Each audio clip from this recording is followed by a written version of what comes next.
The Orient Express to Denmark. Chapter 1. The First Game. This stinks, Rookie thought. He was in bed with the flu and said to himself, I wish I was on the baseball field. But he knew that was a lie. The bed was nice and warm. He could pull the covers over his head and sleep any time he wanted. The service was good, too. Mom, Pops, and Leo happily brought him anything he asked for. It was nice to be waited on, but he only wanted to sleep and feel better. The family was living in Copenhagen, Denmark, because Mom was on a special assignment for Blue Marble Champions. Their apartment was really cool. It was in a building built after the disastrous fire leveled the city in 1728. And it had huge old timbers sticking out from the walls and ceilings. You had to walk past the shop at street level and go up 2 stories just to get to the front door to the lowest floor of the 3-level apartment. It was exciting to live in a building that seemed filled with history and mystery, and it would only be a few hours' drive when the family did have time to go to Legoland in that town out farther in Denmark called Billund. Mom was worried about dangerous germs. Dangerous germs could be entering Europe from China and Southeast Asia. The virus she was most worried about could cause a pandemic. Early studies showed that it probably started in bats, but might also be transmitted by rodents. People and who knows what could transmit it too. She did know that container ships could be helping the virus move around the globe because ship owners refused to take the time and spend the extra money for a high level of security. Copenhagen was one of Europe's big ports, and she chose it as a place to live because she needed a base while she traveled from port to port to encourage governments and ship owners to take effective precautions. The family had moved during the winter, and now it was springtime. Even though very few kids played baseball in Europe, Pops was able to find a little league in Copenhagen, and Rookie joined a team called the Vikings. His coach was a big, friendly guy. His teammates were nice. He loved the Vikings cap. What a great design it had. But the team's standard of play was lower than his own Red Sox. It was so low that the coach asked him to assist. Woohoo! What do you think about that? Becoming an assistant coach your first year playing baseball. Rookie helped hitters understand that they couldn't just run to first and then run back to home. He dealt with things like center fielders watching balls drop a meter in front of them without even sticking out her glove, and with a left fielder lying down on the grass after his team got an out and not even standing up when the next batter came to the plate. Maybe being a coach is harder than being a player, he thought. Things weren't perfect, but it was still baseball, and baseball meant fun. Rookie was finally able to shake the flu and return to after-school practice sessions. He saw that the team's skill level had ramped up a bit during the 2 weeks he slept in bed, and he felt good about the Vikings' chances in their first game against the Cheeseheads. The Cheeseheads. He knew their name referred to the famous Danish blue cheese, but he laughed to himself every time he heard it. The Cheeseheads had many local players, and he'd met a few of them at school. They had even less baseball experience on the Cheeseheads than the Vikings, because the Viking team had more American kids who had grown up knowing the rules and playing catch with their parents. But when he arrived at the field that day and saw the whole Cheesehead team, he became worried. Those Danish guys are really tall, he thought. Then he added, of course, they're descended from real Vikings.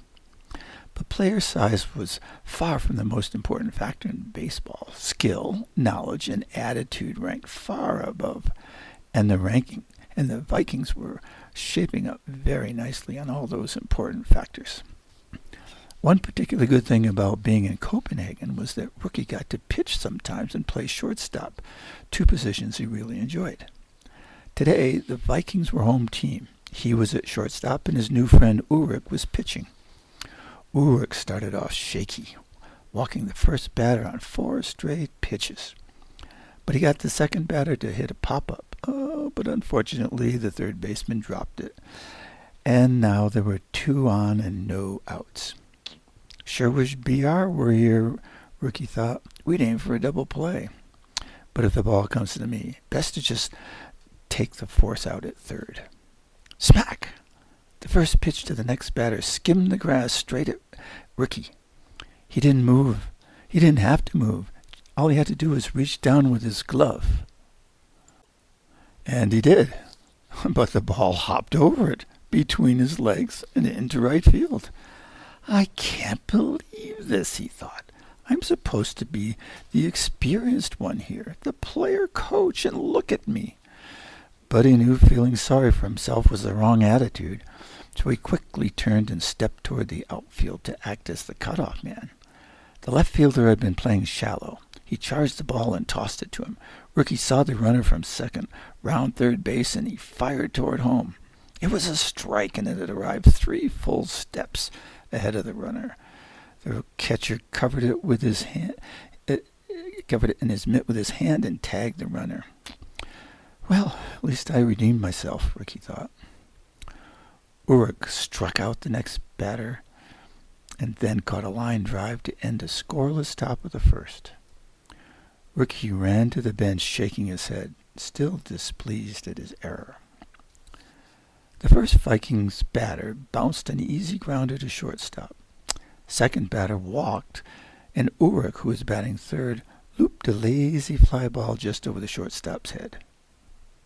Rookie was batting cleanup, and he walked to the plate determined to put his fielding error behind him.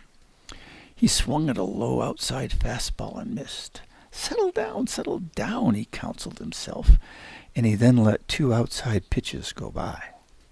At the 2-2 count, he smacked a down-the-pipe fastball down the left field line, but it curved foul. The next pitch was in the dirt, and it almost got past the catcher. 2 on, 1 out. This pitcher doesn't want to walk me and fill the bases, he thought.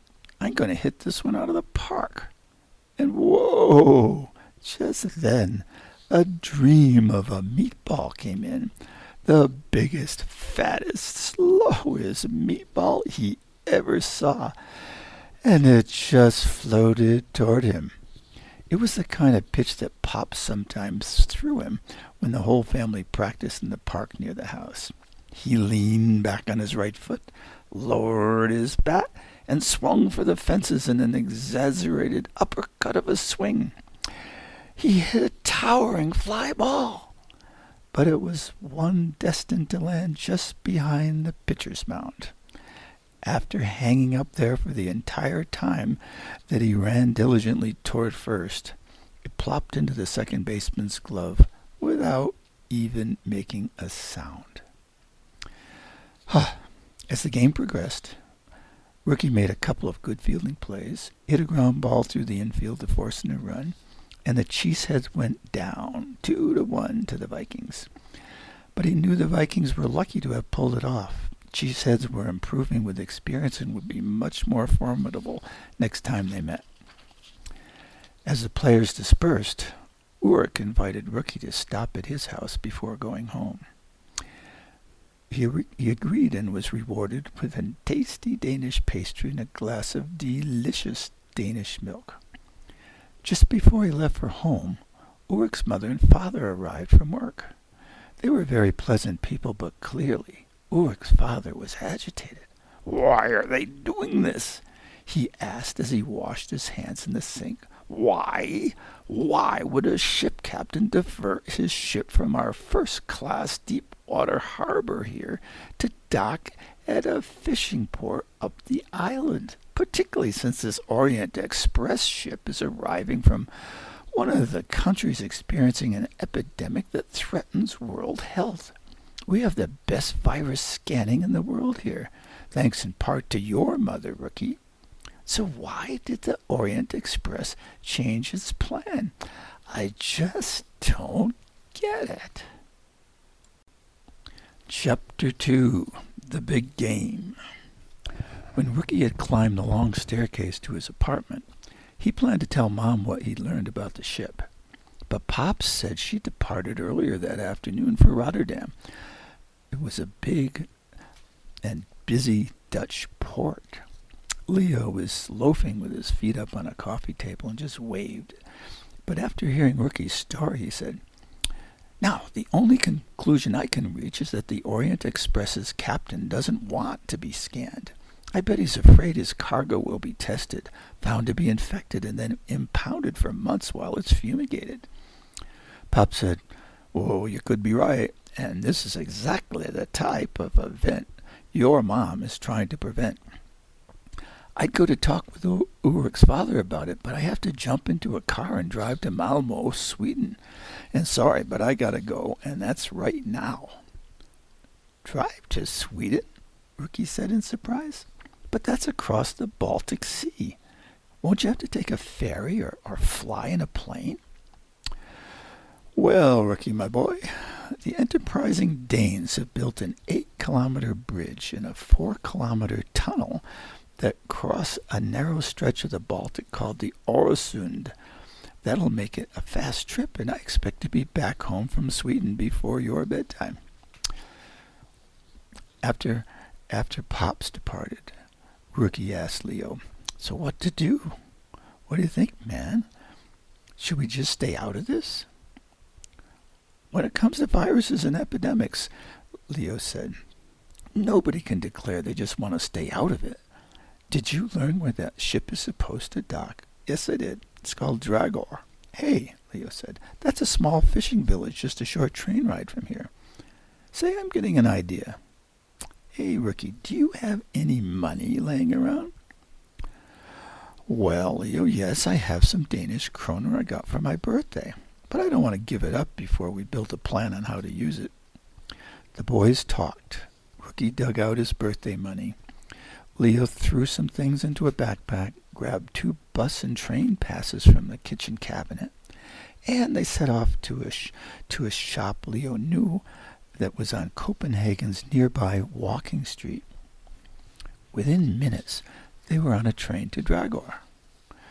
The sky was just starting to turn dark when they left Dragor's train station, heading down Fargavay to the port. They knew Copenhagen's airport must not be far away, since they could see big planes flying low over their heads. "Down that way," Leo pointed, and the two headed toward some trees in a park near the harbor.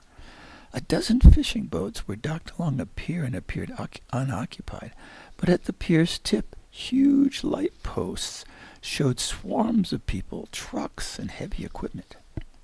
"That must be where they're preparing for the cargo ship," Rookie said, and only a moment later the deep sound of a ship's horn vibrated through their bodies, and a massive ship came around a point of land and into view. "You ready, Leo?" Rookie asked. "In just a sec," Leo said. "I found what might be a new tool. Give me a hand." Leo walked to a 4-meter-long, 1-meter-wide metal container. It had perhaps once been a trough for watering horses or cows, but had been repurposed by the Park Service for kids to make sandcastles. Working together, they dumped the sand out and dragged it to the edge of the water. "Here's where we find out if our ideas are all wet," Leo said with a smirk as he took off his shoes. "Grab me that stick over there, will you?" Rookie fetched a waterlogged branch about 10 centimeters in diameter and a meter long, and he handed it to Leo after he'd dragged the trough out to where it was 3/4 underwater. Leo started beating his submerged drum. "These vibrations will carry through the water for perhaps half a kilometer." Rookie said, "So what? What'll that do?" "Well," Leo replied, "if my guess is right, these low-level vibrations that don't bother us at all will have an enormous impact on rodents aboard the ship. They'll become agitated, nervous, and emerge fearful from their hiding places and scurry all around the ship. The captain and crew will see them and get nervous themselves. Say, how about you wait in here and keep banging the drum as I activate our new device?" The sky was almost completely dark, except for the lighting on the pier when Leo took out the sonar jammer they'd purchased in Copenhagen.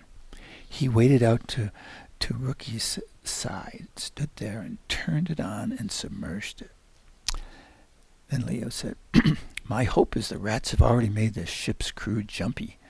They know they're in a port that's inadequate to handle their cargo, and they don't have good maps of its harbor. That's my bet. When we knock out their sonar with this device, and they can't see what's ahead of them underwater, the ship's pilot and senior crew will rebel against the captain and threaten to mutiny. Any pilot or senior mate who is on the bridge when a commercial vessel runs aground has a difficult time getting hired onto another vessel." Rookie's biggest smile covered his face. "Way cool," he said. "So," Leo said, "I'm going to put this baby to rest on the sand under my feet and pull out my big gun." "No violence," Rookie protested.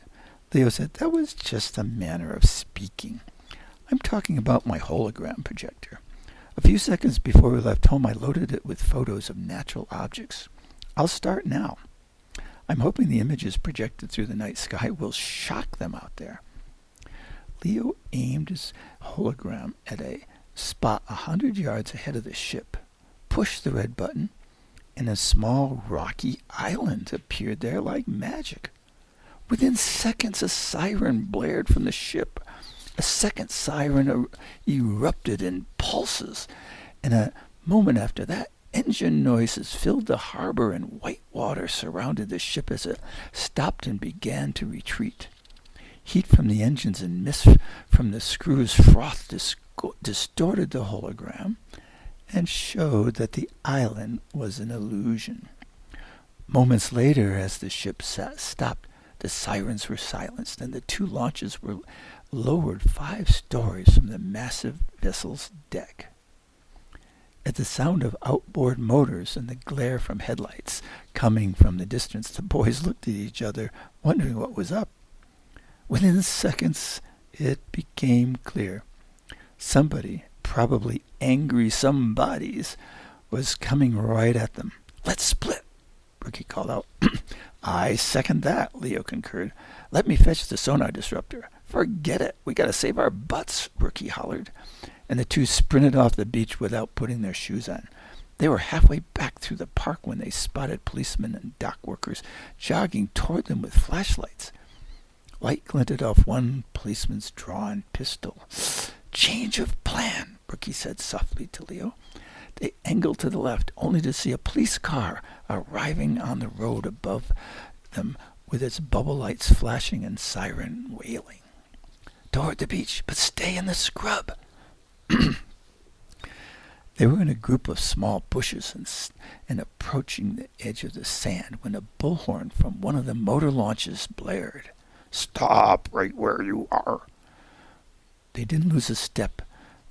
A moment later, the sound of a rifle shot rang out over the beach. "Stop or we'll shoot to kill." And they stopped in their tracks. Rookie threw up his hands into the air while Leo wrestled with the cargo pocket on his trousers and pulled out his hologram projector. He aimed at the sky above, and the image of a blue marble reflected back from a low cloud. "What are you doing? Protect your life. Put up your hands," Rookie ordered him. Leo responded, "Only after I count to 5. Pops wanted us to have an emergency signal after our last adventure, and this is it. He can now find us through the projector's GPS." Leo had stashed the projector in his pocket and raised his hands only seconds before 6 members of the ship's crew arrived with weapons trained on them. "Hands behind your back and get on your knees, you slugs," the crew chief demanded. A man in a white uniform and a star-studded cap arrived. "You two are awfully young to go to prison for obstructing my ship. But sorry, that's your destiny. Follow him," he ordered, pointing at the crew chief, and they marched ahead with crew members guarding them on both sides. When they arrived at the launches, the captain pointed toward the boat's bows and told the crew, "Empty those equipment bags. These two are going to ride on a dark side. Looking at Leo and Rookie, he added, "You two dopes ought to know I could buy a car with just 1 hour's worth of the time this ship sits idle. An hour's delay in delivering our cargo is worth even more than that. Be thankful I'm not taking you out to sea and throwing you overboard. I'll just lock you away for a few weeks in a hidden compartment below the ship's waterline. You can make all the noise you want, and nobody will ever hear you. And don't worry, we'll give you a box of food that's left over from our journey. You won't starve as long as you like bread and water, that is." Rookie and Leo were forced into big rubber-coated sacks, and the sacks were then tied at the neck with a rope. Each of them knew enough to cover his head as the sack was unceremoniously dumped into the bow of one of the launches. Crew members were pushing the launches off the sandy beach when everything changed. First, thumping sounds of helicopter blades arrived from above. A moment later, light appeared through the small holes in the neck of the bag, and the airborne bullhorn blared, "Don't move. You're under arrest for violating maritime law." New sounds of police sirens arrived, followed by loud words of consternation. Then all went silent. Was anybody still out there? Ricky called from his sack. "Leo, you over there?" "Yeah, but with my head stuck under this bench." And then they heard something they liked. It was Pop's voice. He said, "Am I hearing Blue Marble champions talking?" Soon, each of the boys was out of his bag and standing on the beach. A police officer and a photographer came up to them. The camera flashed, and the police officer said, "You can go now, but you may be needed later to testify at the trial of these environmental criminals." Pop said, "Come on, guys, we're going home." And they all were soon in the chopper and headed down the coast toward Copenhagen. 10 minutes after landing at Copenhagen's ferry terminal, they finished the quiet walk back to their apartment. Pop poured each a tall glass of water, and as he put the leftovers from last night's spaghetti dinner on the stove to heat up, Rookie said, "Pops, it was sure great to hear your voice. I thought Leo and I were destined for a dark hole in the hold of a big ship with no chance of being saved. How'd you get to us so fast?" "Well, fortunately, I saw the Blue Marble distress signal as I drove out of the tunnel and before I got on the Øresund bridge. I stopped on the island connecting the tunnel and bridge, called Copenhagen's port police, gave my Blue Marble credentials, and told them the Orient Express was carrying contaminated cargo, and I gave them the projector's GPS coordinates.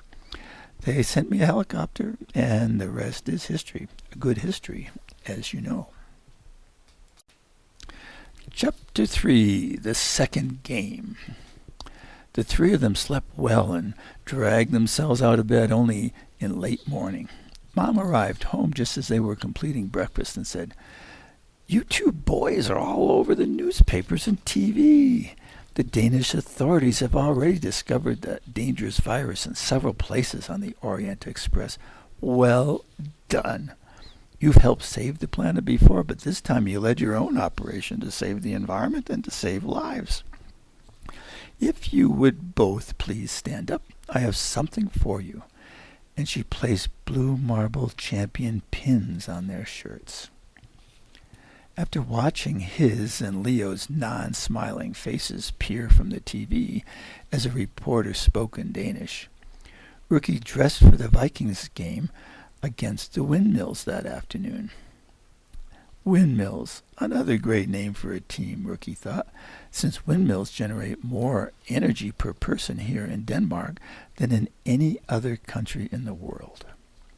It was a good thing that he'd rested well, because when he arrived at the field, the coach said, "Well, Rookie, it'll be a big day for you. You're going to pitch your first game for the Vikings." The Windmill team was mostly tall guys, just like the Cheeseheads. "Good for me to have bigger strike zones," Rookie said to himself as the Vikings took the field. Again, they were the home team.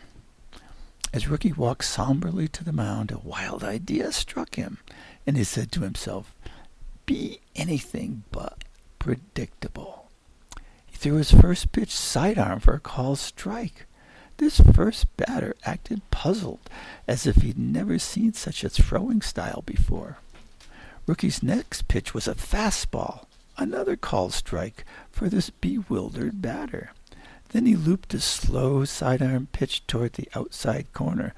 The batter swung about a second too soon, and Rookie already had an out in his pocket. Nice having a strikeout on your first batter. Changing between sidearm and overhand, between fastballs and slow arcing pitches, the next two batters got only the smallest piece of the ball and dribbled grounders to the infield.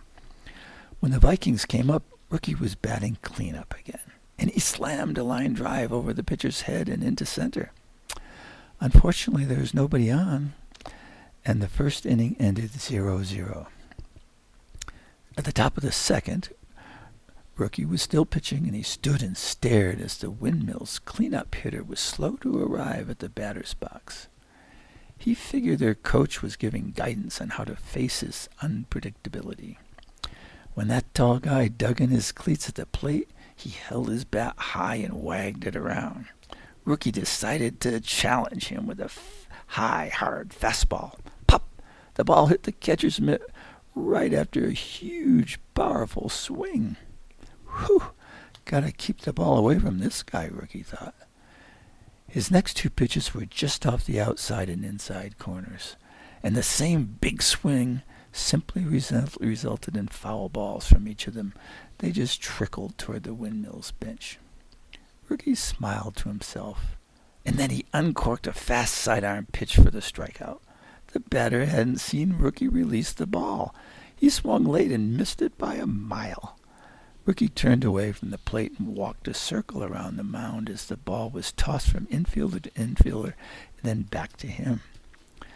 A pop-up and an easy ground ball ended the second inning, and the game continued scoreless for the next 2 innings. With the game scheduled for 5 innings, the coach gathered the Vikings and said, "Okay, team, hold 'em. It's only one more inning. Hold 'em. Then put on your hitting hats when you come back in and win this thing, will you? Let's go." The top of the 5th, and a little tired, Rookie lost his edge. Or was it his concentration that he lost? Whichever it was, he walked the first batter. The second batter dribbled the ball to the third baseman, who threw to first for the out, but that allowed the runner to reach second. Rookie was feeling let down by the third baseman's bad judgment in not throwing to second base to get that lead runner when he saw who was coming to the plate. His optimism sank as he saw who was approaching the batter's box. He held the ball in his glove, stood behind the rubber, and looked toward home plate, trying to summon up the energy and determination to outfox that tall cleanup hitter with a massive swing. He was worried less about a home run than a single or a fielding error that could score a run and sink the Vikings. He started off with a sidearm, but it went outside. He threw a fastball next, but it was low. He was determined not to give up a walk. Sure, it probably wouldn't make a difference if he walked him, and perhaps he'd be even better off facing their 5th hitter. Maybe he'd be weaker. But he was locked in on a one-on-one competition with this giant. So he threw. The hitter tagged his low outside fastball, but it spun foul down the right field line. Another fastball. This one tight inside. The batter hit it on the handle and bounced it foul along the third baseline. Another high, hard one. The batter didn't bite and let it go for ball 3. It was 3-2. Tension was high. Rookie's hand sweat in his glove. He could see sweat on the batter's neck. That could be the winning run out there on base on second. He searched for a strategy, a brilliant idea, any idea. But the door to his imagination was closed. And then it unlocked. Why not just continue with my game plan? Back to the game plan. Be unpredictable. But be unpredictable with a twist. The count's 3-2. 3-2, he thought. The batter knows it, too. He's ready. He wants to win the game on this pitch. Ricky was convinced of it. He accelerated his windup, exaggerated his step toward the batter, and lobbed a slow, ever so slow overhand pitch toward the plate. It arced. It started down. He liked throwing this pitch against Leo when they were goofing around in the park nearby. It was a good move at a critical time in this game. What was it, really? He'd know in a second. He'd done it, but he didn't know yet. The ball at first looked like it might go over the catcher's head. Then it looked like it might fall short and not make it to the plate for a walk. But the batter didn't care where it went. He wanted that pitch, and when he swung his gigantic swing, he missed by a mile and almost fell over. For the first time ever, Rookie didn't jog to the Vikings bench. He walked slowly as he prepared his mind for the bottom of the fifth. The top was over. The Vikings needed a run to win in their bottom half, and with luck, Rookie thought, I'll have my own second at-bat this inning. The Vikings' first batter grounded out. The second reached first on an infielder's error, and his friend Ulrich grounded out while advancing the runner to second. It was Rookie's turn at bat. Sometimes he approached the batter's box feeling cocky, but not this time. Today and yesterday he'd faced a whole variety of dangers, and he'd been under pressure to perform. As he walked to the plate, his mind was focused on nothing but the ball. He placed the tip of his bat on the middle of the outside corner of the plate. He dug in both sets of cleats and twisted them around slightly. He took up his stance and watched the pitcher intently. The first pitch came in, a slow pitch, a lazy, loping lob. Ah, ha, ha. So I see others can play my game with this lob ball, he thought, as the pitch passed over his head and almost overshot the catcher. Watch his cadence, watch his rhythm. Don't assume fast, don't assume slow, high or low, inside or outside. Hit what comes, so long as it's in the strike zone. Stop thinking. The pitch came in fast. It came in at chest level. Rookie strode into it and felt the barrel of his bat give a satisfying thump as he smashed a line drive over the shortstop's head and into left field. The runner came in, safe. It was game over. The Vikings win, 1-0. The end.